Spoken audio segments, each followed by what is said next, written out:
At 8:12 on a Monday morning, a homeowner sends out 5 messages, not emails, texts, to 5 different carpenters. By noon, 3 are unread. One replies with a single line, booked until winter. The last one answers at night, apologetic, with a quote so high it feels like a mistake. This isn't a luxury remodel. It's a sagging porch, a door that won't close, a roof that won't wait for economic theory. We're told America has a carpenter shortage, that there just aren't enough people willing to do the work anymore. But here's the part that doesn't sit right. Homes have never been more expensive. Construction has never been more complex. Real estate, financing, and development have exploded into trillion-dollar industries. So why does the person who physically builds the house feel like the hardest one to find? This isn't a story about laziness. It's not a story about young people avoiding hard work. And it's not a story that began with one bad year or one bad policy. It's about something quieter. A slow separation between effort and reward. Between the people who create physical value and the systems that profit from it. Between sweat and money. If you live in a house, this story already involves you. Because every delay, every shocking quote, every unanswered call is a signal that something underneath the surface has shifted. And before we go any further, if you want clear, no-nonsense breakdowns of how these systems actually work, not just who to blame, subscribe to GeoLogic. This channel exists to explain the structures shaping everyday life, especially the ones we're told not to question. Now, let's talk about how fixing homes stopped paying.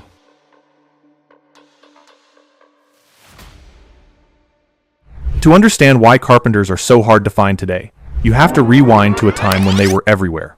From the 1950s through the late 1980s, America was in a near-constant state of construction. Veterans came home, families expanded, suburbs spread outward in every direction. Houses weren't financial instruments yet. They were places to live, raise kids, and settle down. And at the center of that expansion stood the carpenter. Back then, carpentry wasn't framed as a backup option. It was a path. You didn't need a college degree, but you needed something just as demanding.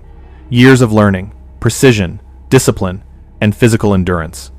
Skills were passed down through families, not textbooks. A good carpenter was known by name, not resume. The payoff wasn't luxury, but it was stability. A single income could support a household. A carpenter could buy a modest home, own a car, take vacations, and retire without fear. The work was hard, but the relationship between effort and reward made sense. Build the house, live within the society you helped create. More importantly, there was respect. No one asked a carpenter why he didn't go to college. The evidence of his value was visible in every beam, every doorway, every roof that didn't leak. Carpenters weren't celebrated like executives, but they were trusted. They were essential. That era matters, not because it was perfect, but because it proved something uncomfortable. This trade didn't fail because it was unskilled. It didn't fail because people stopped needing houses. And it didn't fail because the work lost its importance. Something else changed. And it didn't happen all at once.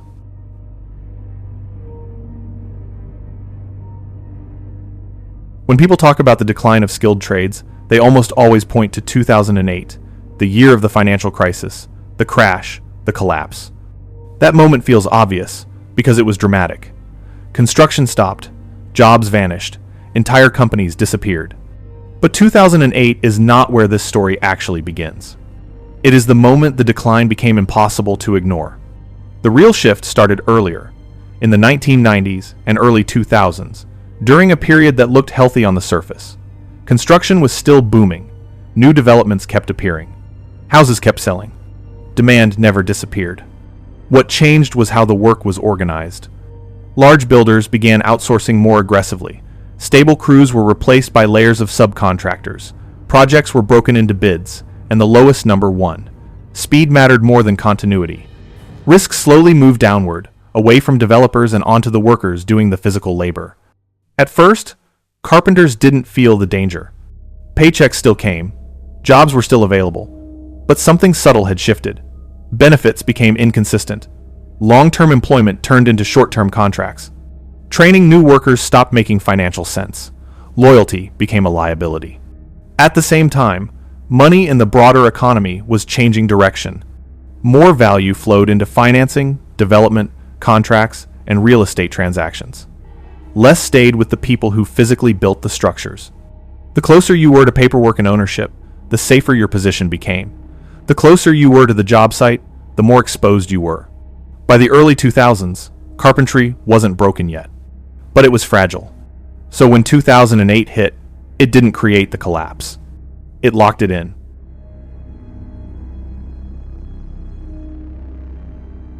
When the financial crisis hit, construction didn't just slow down.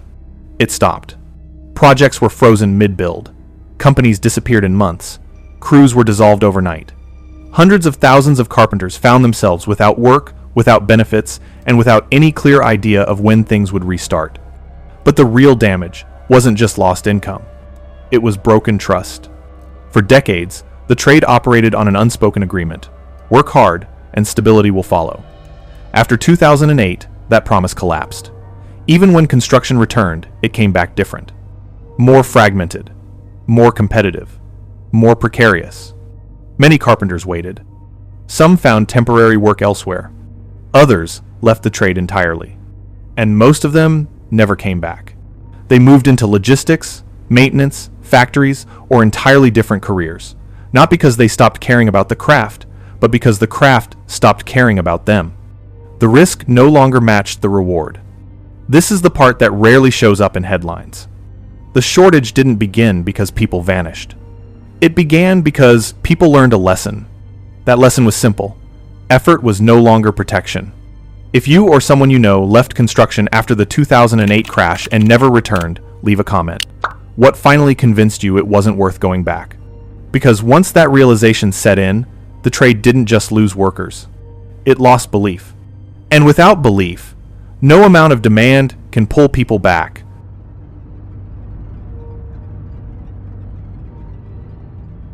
If America truly had a carpenter shortage, the market should have done something predictable.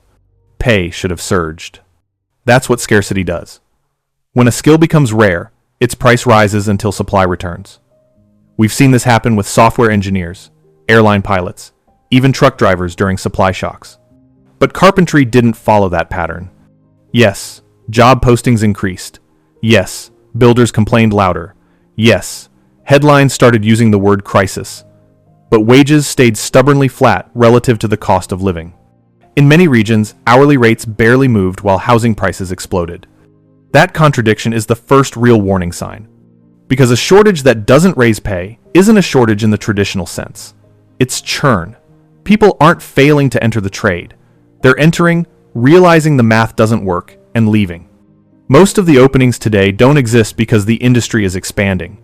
They exist because experienced workers are exiting faster than they can be replaced. Retirement, injury, burnout, better paying alternatives.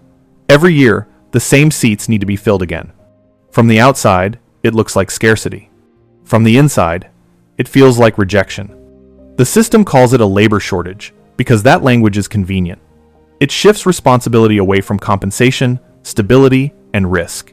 It turns an economic choice into a natural disaster. But if higher wages were the real response, we would already be seeing them. Instead, we see something else. Builders competing on cost. Subcontractors underbidding each other. And the person holding the hammer absorbing the pressure. That's not a broken market. That's a market working exactly as designed.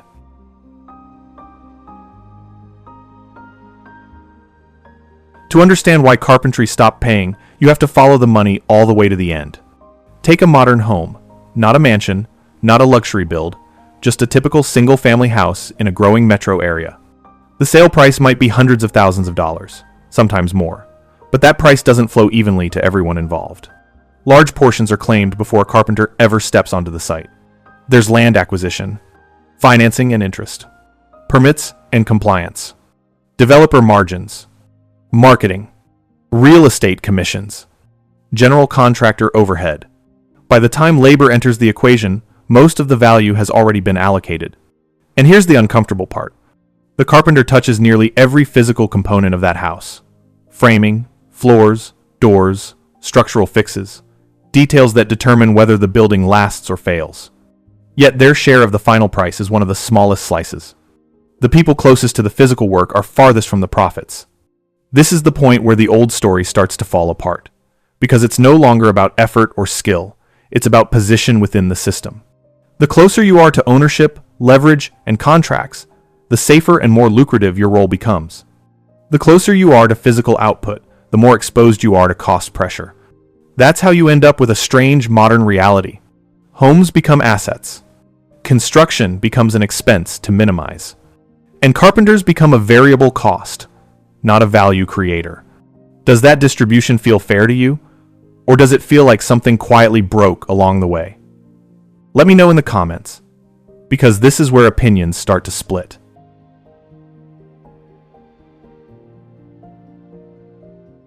There's another cost in carpentry that never appears on a balance sheet: the body. Carpentry isn't just manual labor. It's full body labor, repeated day after day, year after year. Knees, shoulders, wrists, lower back, every joint becomes part of the job. Most carpenters start young. By their 30s, many have already accumulated injuries.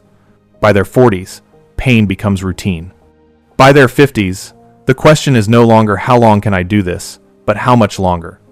Unlike higher paying professions, there's often no clear exit ramp, no guaranteed pension, no early retirement cushion, no graceful transition into lighter roles. In many cases, the trade doesn't end when the worker chooses to stop. It ends when their body forces them to. This creates a hidden invoice that society rarely acknowledges. Healthcare costs, disability claims, lost experience, early exits before peak earning years. From an economic standpoint, it's wasteful. Decades of accumulated knowledge disappear with a surgery or chronic injury. From a human standpoint, it's devastating. Many carpenters describe leaving the trade as losing part of their identity. The house still stands. The repair still gets done. But the cost has simply been transferred off the job site onto the worker. And once enough people see that future clearly, the next generation doesn't need to be warned. They can see it for themselves.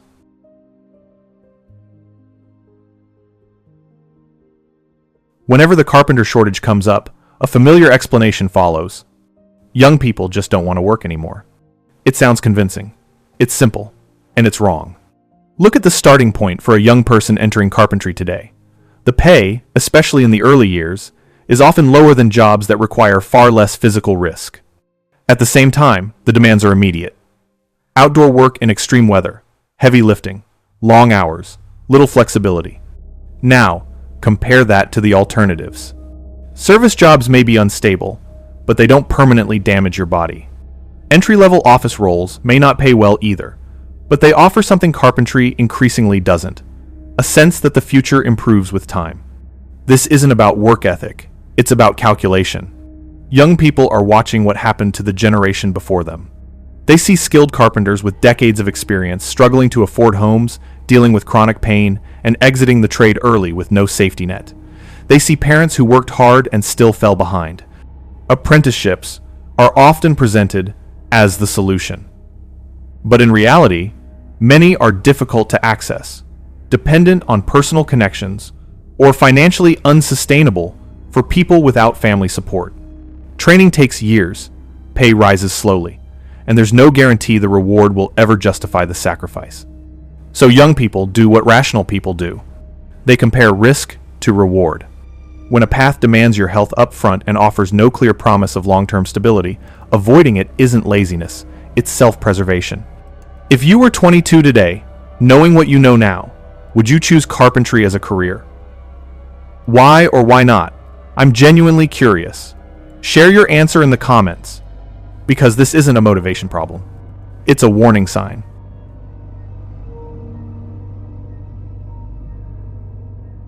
There's a reason this problem keeps repeating, even as demand grows. Power moved. For much of the 20th century, carpenters didn't negotiate alone. Collective bargaining helped set wage floors, benefits, training standards, and job protections. It wasn't perfect, but it created balance. The trade had leverage. Over time, that leverage collapsed. Today, the vast majority of construction workers operate without collective protection. Work is fragmented, jobs are bid out, crews are temporary, loyalty flows one direction, if at all. In that environment, the individual carpenter negotiates against companies that control contracts, schedules, and access to future work. Saying no isn't a stand. It's a risk. This shift didn't happen because carpentry lost value. It happened because organizing labor became less profitable for those higher up the chain. And when bargaining power disappears, wages don't reflect necessity. They reflect how little resistance exists. This is why the market keeps sending mixed signals. Demand is real. Skill is real. But compensation lags. From the outside, it looks like a shortage. From the inside, it feels like being squeezed from every direction. And once that squeeze becomes the norm, people adapt by leaving. Not loudly. Not dramatically. Quietly.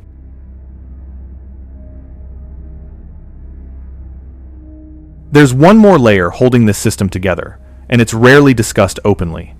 Immigrant labor. In many parts of the country, residential construction relies heavily on immigrant workers, particularly in physically demanding roles. This has helped keep projects moving even as domestic participation declined. But that reliance creates fragility. The workforce becomes concentrated in specific regions. The supply of labor becomes sensitive to policy shifts, economic shocks, and demographic changes. When conditions tighten, the impact isn't gradual. It's sudden. This isn't a moral argument, it's a structural one. A system that depends on a narrow pipeline of labor, while offering limited long-term stability, is vulnerable by design.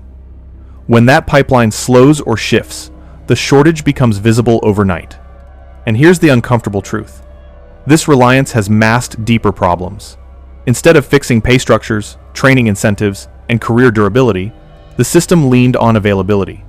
As long as someone showed up, the underlying imbalance didn't need to be addressed. But availability is not the same as sustainability. Once that distinction becomes impossible to ignore, the problem can no longer be outsourced. It has to be confronted.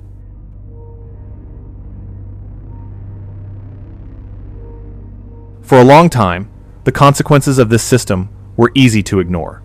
Houses were still standing. Repairs were still getting done. Someone always showed up eventually. But systems don't fail all at once. They fail slowly, then suddenly. As experienced carpenters age out or leave, the gap isn't filled by eager replacements. It's filled by delays, by rushed work, by fewer people carrying more responsibility. And that pressure doesn't stay invisible for long. The first thing people notice is time. A roof repair that once took weeks now takes months to schedule. A simple renovation drags on because the same small crew is stretched across too many jobs. Callbacks disappear, not out of disrespect, but exhaustion. Then comes cost. Quotes rise sharply, not because workers suddenly became greedy, but because there are fewer people left who can do the job correctly. Scarcity finally shows itself, just much later than expected, and far more aggressively. And quality becomes harder to control. When experience leaves faster than it's replaced, mistakes increase. Fixes become temporary. Maintenance turns into a cycle instead of a solution. There's also a twist few people expected. As automation and artificial intelligence begin reshaping office work, some white-collar paths that once pulled people away from trades no longer look as stable. In theory, this could push more people towards skilled labor. But here's the catch. If the underlying structure hasn't changed, new entrants won't stay. They'll arrive, evaluate the risks, and leave, just like the generation before them. Demand alone won't fix this. Without meaningful changes to pay, training, and long-term security, the future looks less like a revival and more like a reckoning.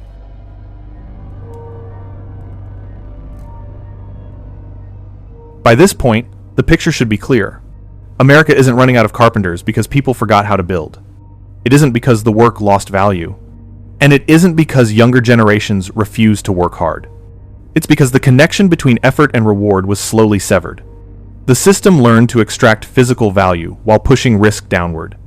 It learned to treat skilled labor as a cost to minimize rather than an asset to sustain.